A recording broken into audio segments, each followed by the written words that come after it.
بسم اللہ الرحمن الرحیم الحمد للہ نحمده ونستعینه ونستغفره ونؤمن به ونتوکل علیہ ونعوذ باللہ من شرور انفسنا ومن سیئات اعمالنا من يهده اللہ فلا مضل له ومن يضلل فلا هادی له ونشهد ان لا الہ الا اللہ وحدہ لا شریک له ونشهد ان سیدنا ومولانا محمدا عبدہ ورسولہ ارسلہ بالحق بشیرا ونذیرا بین یدی الساعۃ من یطع اللہ ورسولہ فقد رشدا ومن یعصہما فانہ لا یضر الا نفسہ ولا یضر اللہ شیئا اما بعد فاعوذ باللہ السمیع العلیم من الشیطان الرجیم بسم اللہ الرحمن الرحیم قال اللہ تبارک وتعالی وَإِذْ قَالَ رَبُّكَ لِلْمَلَائِكَةِ إِنِّي جَاعِلٌ فِي الْأَرْضِ خَلِيفَةً قالوا أتجعل فيها من يفسد فيها ويسفك الدماء ونحن نسبح بحمدك ونقدس لك قال إني أعلم ما لا تعلمون وقال الله تبارك وتعالى إن الله وملائكته يصلون على النبي يا أيها الذين آمنوا صلوا عليه وسلموا تسليما اللهم صل على محمد وعلى آل محمد كما صليت على إبراهيم وعلى آل إبراهيم إنك حميد مجيد اللهم بارك على محمد وعلى آل محمد کما بارکت علی ابراہیم وعلی آل ابراہیم انک حمید مجید۔ عزیز بزرگوں اور دوستو، جو آیت قرآن کریم کی آپ لوگوں کے سامنے تلاوت کی گئی ہے، یہ سورہ بقر کی غالباً آیت نمبر 30 ہے، پکا نہیں کہہ سکتا میں، لیکن تقریباً آیت نمبر 30 ہے۔ اور قرآن کریم کا جو رکوع ہے وہ تقریباً سورہ بقر کا رکوع نمبر 3 ہی کی شاید اسٹارٹنگ ہے یہ۔ عزیز دوستو، اس آیت کے اندر اللہ تبارک و تعالیٰ نے، بلکہ اس پورے رکوع کے اندر اللہ تبارک و تعالیٰ نے حضرت آدم علیہ السلام کا ذکر فرمایا ہے، اور سب سے پہلے اس چیز کا ذکر کیا اللہ تبارک و تعالیٰ نے کہ خود اللہ نے مشورہ کیا فرشتوں کے سامنے کہ میں زمین پر اپنا ایک خلیفہ بنا کر بھیجنے کا ارادہ رکھتا ہوں، تمہاری کیا رائے ہے؟ تو تمام فرشتوں نے مل کر کہا کہ تو ایسی مخلوق کو پیدا کرنے کا ارادہ فرماتا ہے، ایسی مخلوق کو پیدا کرنے جا رہا ہے جو سوائے خون ریزی کے اور کچھ نہیں کرے گی، زمین میں فساد مچائے گی، اور تیری تسبیح اور تمہید کرنے کے لیے تو یہ فرشتوں کی یعنی ہماری جماعت بتیری کافی بڑی ہے۔ تو اللہ نے فرمایا کہ فرشتوں، جو میں جانتا ہوں وہ تم نہیں جانتے۔ تو عزیز دوستو، یہاں اللہ تبارک و تعالیٰ نے 3 چیزوں کا حکماً اشارہ فرمایا۔ سب سے پہلے جو ہم کام کریں، اپنے گھر میں اپنے بڑوں سے، اپنے ملنے والوں سے اس چیز کے بارے میں مشورہ کر لیں۔ اس میں مشورے کا ایک اشارہ ہے۔ البتہ مشورہ واجب ہے، فرض ہے یا سنت ہے، یہ میں نہیں کہہ سکتا، کیونکہ میں اتنا نہیں جانتا کہ مشورہ کیا ہے۔ البتہ نبی اکرم صلی اللہ علیہ وسلم بھی جو کام کیا کرتے تھے اس کے بارے میں بھی مشورہ کیا کرتے تھے، اور اللہ تبارک و تعالیٰ کے اس حکم سے پتہ یہ چلتا ہے کہ غالباً مشورہ کرنا فرض ہو، لیکن فرض کی کوئی حد ضرور ہوگی، البتہ سنت ضرور ہے، کیونکہ نبی اکرم صلی اللہ علیہ وسلم نے ہر کام کو بغیر مشورے کے نہیں کیا۔ اگرچہ آپ صلی اللہ علیہ وسلم کی جو سمجھ میں آیا وہی کام آپ نے انجام دیا ہو، لیکن مشورہ بچوں سے اور اپنی بیویوں تک سے بھی کیا تھا۔ تو عزیز دوستو، حکم یہ ہے کہ جب مشورہ کیا جائے تو بچے کو اور عورت کو امیر نہ بنایا جائے، اس کی ذمہ داری نہ سونپی جائے،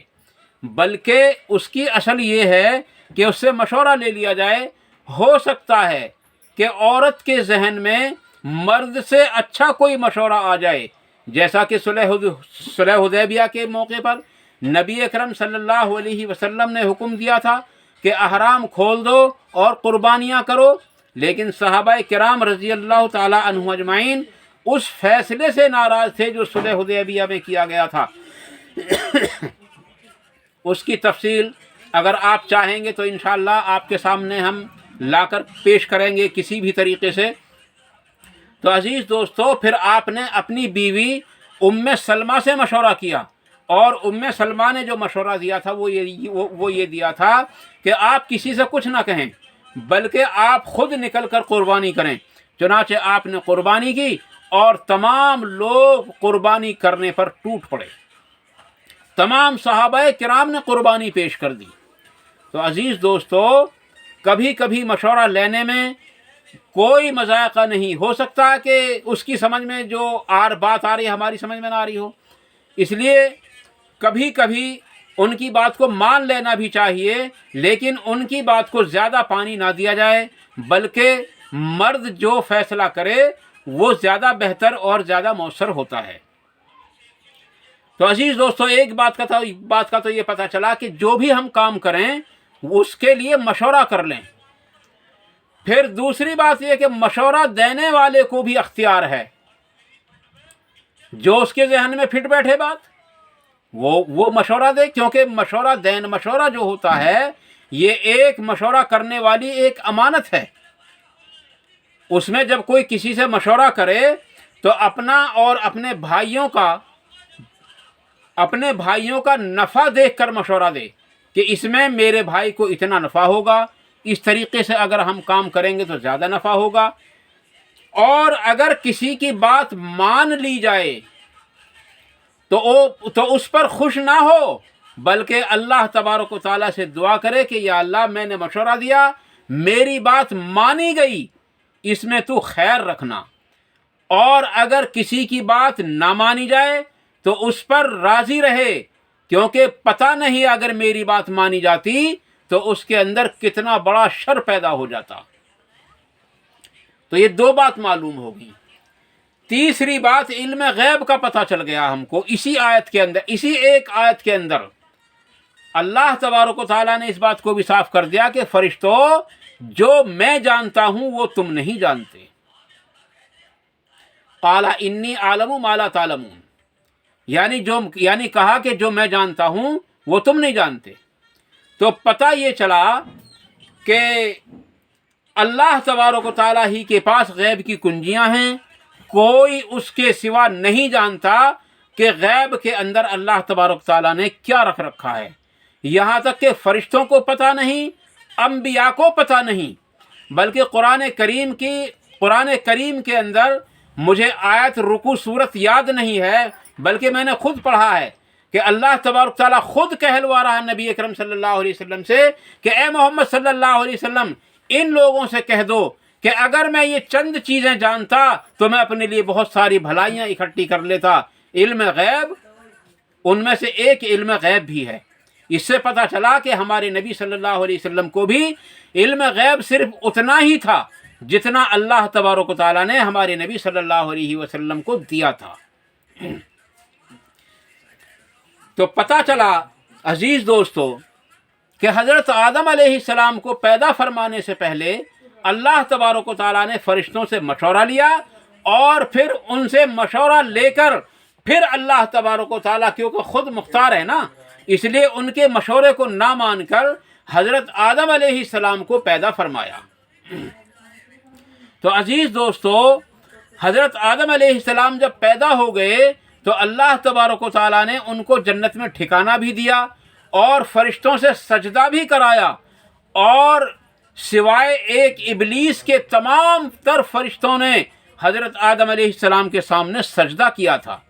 پھر اللہ تبارک و تعالیٰ نے حضرت آدم علیہ السلام کو اور حضرت حوا علیہ السلام کو حکم دیا، ارشاد فرمایا کہ تم جنت میں جہاں چاہو رہو، لیکن یہ جو درخت ہے اس درخت کے بالکل قریب نہ جانا، کہ اگر تم نے اس درخت کو کھا لیا تو تم ظالموں میں سے ہو جاؤ گے۔ البتہ شیطان نے عزیز دوستو حضرت آدم علیہ السلام کو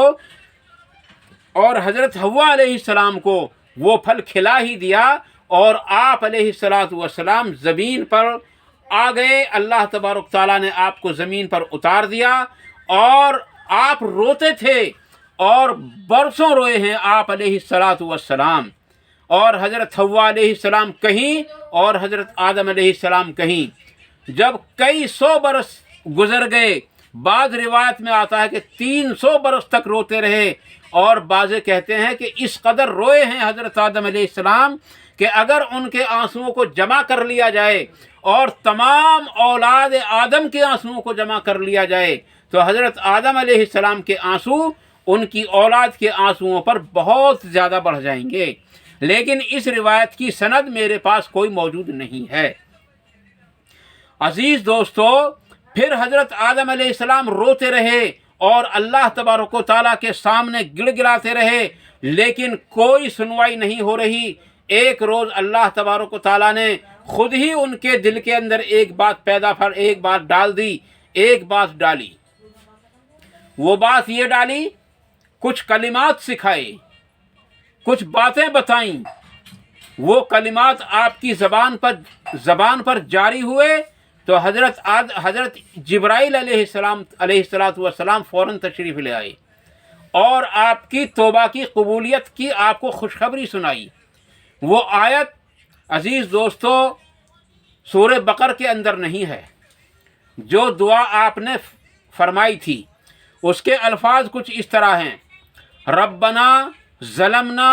انفسنا وَإِن لَّمْ تَغْفِرْ لَنَا وَتَرْحَمْنَا لَنَكُونَنَّ مِنَ الْخَاسِرِينَ۔ عزیز دوستو، یہ استغفار حضرت آدم علیہ السلام کا ہے، یہ استغفار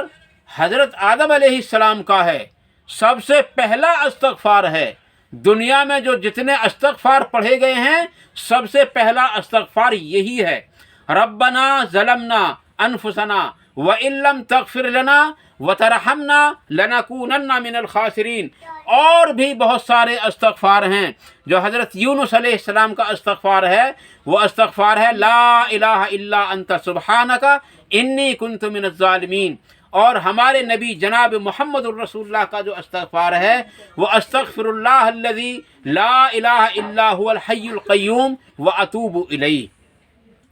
اور بھی دیگر انبیاء کے دیگر استغفار احادیث کی کتابوں کے اندر موجود ہیں، لیکن یہ استغفار سب سے افضل، سب سے پہلا استغفار ہے۔ افضل نہیں کہہ سکتا میں، سب سے پہلا استغفار ہے، اور افضل اس کو اس لیے کہہ سکتے ہیں کہ قرآن کریم کے اندر موجود ہے۔ بعض لوگ ایک روایت کا سہارا لیتے ہیں اور کہتے ہیں کہ نبی اکرم صلی اللہ علیہ وسلم کے وسیلے سے حضرت آدم علیہ السلام نے دعا مانگی ہے۔ عزیز دوستو،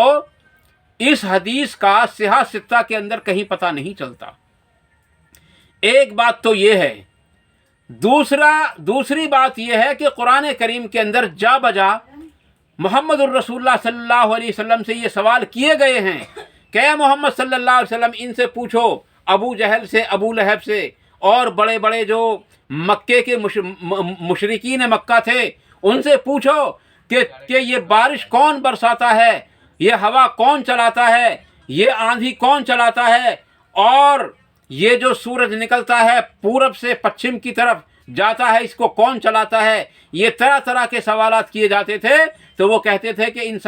سب چیزوں کو کرنے والا اللہ ہے۔ زمین سے غلہ کون اگاتا ہے تو وہ کہتے تھے کہ یہ سب کام کرنے والا اللہ ہے۔ پھر ان سے سوال کیا جاتا کہ پھر یہ جو تم نے 360 جو بت رکھے ہیں خانہ کعبے کے اندر تم ان کو کیوں پوجتے ہو؟ تو وہ کہتے تھے کہ ہم ان کو صرف اللہ کے یہاں وسیلہ بناتے ہیں، وسیلہ مانتے ہیں۔ عزیز دوستو، وسیلے کا تو احادیث کے اندر ذکر ہی نہیں ہے کہیں بھی۔ وسیلے کا تو یہاں ذکر ہے کہ حضرت نوح علیہ السلام جب دنیا میں تشریف لائے ہیں تو اس قوم کا جو شرک تھا وہ یہی شرک تھا کہ وہ کہتے تھے کہ اللہ تبارک و تعالیٰ عطا فرماتا ہے، لیکن جو کچھ عطا فرماتا ہے وہ ان 5 بزرگوں کی وجہ سے عطا فرماتا ہے جو ان قبروں کے اندر دفن ہیں۔ تو پتہ یہ چلا کہ وسیلہ کوئی چیز نہیں ہے۔ اللہ تبارک و تعالیٰ خود ارشاد فرماتا ہے کہ لوگو میں تمہاری شہ رگ سے بھی قریب ہوں، تمہیں تو کسی وسیلے کی ضرورت ہی نہیں ہے۔ البتہ اگر تم درود شریف پڑھ کر، اگر تم کوئی نیک کام کر کے اس کو وسیلہ بنا لو تو اللہ تبارک تعالیٰ نے قرآن کریم کے اندر تقریباً 5 یا 4 یا 6 وسیلوں کا حکم دیا ہے جن میں اللہ تعالیٰ ارشاد ان تمام وسیلوں کا ایک ہی نچوڑ ہے، سب کا ایک نچوڑ ہے کہ وہ نیکیاں ہیں۔ اب آپ خود کوئی بھی نیکی کریں، نماز پڑھیں، استعینوا بالصبر والصلاۃ، یعنی کہ تم مدد مانگو اللہ سے نماز اور صبر اور نماز کے ساتھ۔ تو ہم 2 رکعت نماز نفل پڑھیں اور اللہ تعالیٰ سے کہیں کہ یا اللہ میں نے یہ 2 رکعت نماز نفل پڑھی ہے، تو اس کے وسیلے سے میرا فلاں کام ہے اس کو کر دے۔ تو میں مان جاتا ہوں کہ ہاں وسیلے کی حقیقت یہی ہے۔ عزیز دوستو، اگر کوئی درود شریف پڑھے محمد الرسول اللہ صلی اللہ علیہ وسلم پر اور یوں کہے یا اللہ جو میں نے درود پڑھا محمد الرسول اللہ صلی اللہ علیہ وسلم پر، تو اس کے وسیلے سے ہماری دعاؤں کو قبول فرما، تو عزیز دوستو یہ جائز ہے۔ البتہ اگر کوئی یوں ہی کہے کہ اے اللہ ہماری دعاؤں کو محمد الرسول اللہ صلی اللہ علیہ وسلم کے وسیلے سے قبول و منظور فرما، تو میں اس کے بارے میں کچھ بھی نہیں کہہ سکتا، کچھ بھی نہیں کہہ سکتا۔ ہاں تو عزیز دوستو،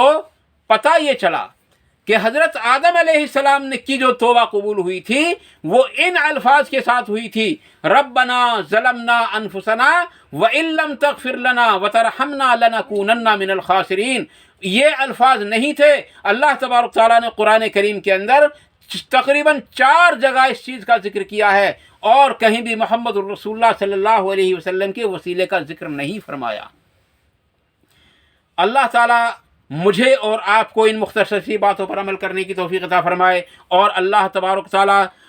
ہم سب سے ان تمام باتوں کو ہمارے دلوں سے نکال دے جو میری زبان سے اس وقت غلط نکل گئی ہیں، اور جو جتنی باتیں صحیح نکلی ہیں ان پر ہم سب کو عمل کی توفیق بھی عطا فرمائے، عمل کے موقع بھی عطا فرمائے، اور عمل کرنا آسان بھی فرمائے، اور ہم سب کو صراط مستقیم پر چلنے کی توفیق عطا فرمائے، اور صراط جحیم سے ہم سب کی حفاظت فرمائے۔ وآخر دعوانا ان الحمدللہ رب العالمین، والسلام علیکم ورحمۃ اللہ تبارک و تعالی وبرکاتہ۔